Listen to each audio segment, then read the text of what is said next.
High in the green mountains of the east lived a young woman who was always getting into trouble for going on long hikes in the forest and for hunting instead of looking after the chickens and weeding the vegetable gardens.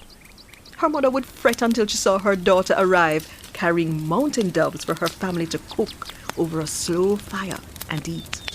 Nanny's people always had to be on the watch, for they were free Africans who were in danger of being trapped and returned to a life of bondage on the plantations. One bright moonlight night, when Nanny was about 10 years old, Nanny, her brother Kwao, and friends Kofi and Yao decided to go all the way down to the lagoon to catch fish. It was a night of a full moon, and big cooking fish were sure to be there. After a short time, they heard horses approaching. Nanny and her friends lay down flat and saw a small group of armed men in uniform coming along the road. It was the militia looking for runaways.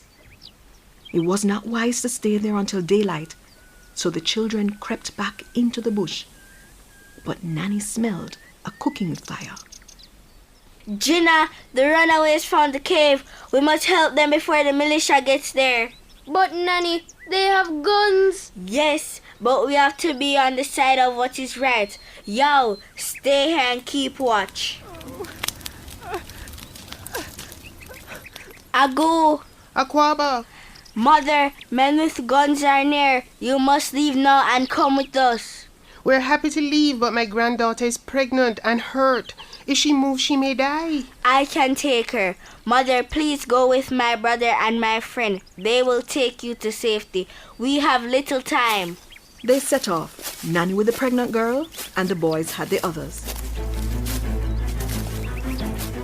When daylight eased its way into the sky, Nanny and the young woman were still far from home, and in the distance, the men with dogs were closing in.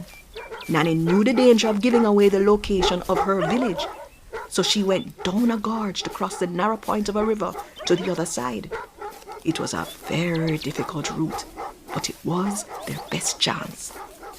The young woman was trying to be brave, but from how she was holding her side, Nanny saw that she was in great pain. Nanny lifted her on her back and made her way down the side of the gorge, holding on to bushes and plants to keep her balance. She got to the bottom, crossed to the other side, and started to climb up, now fully exposed to the men with guns who were now on the opposite bank.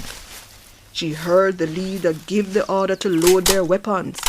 Nanny laid the young woman in a sheltered nook behind a boulder and faced the men.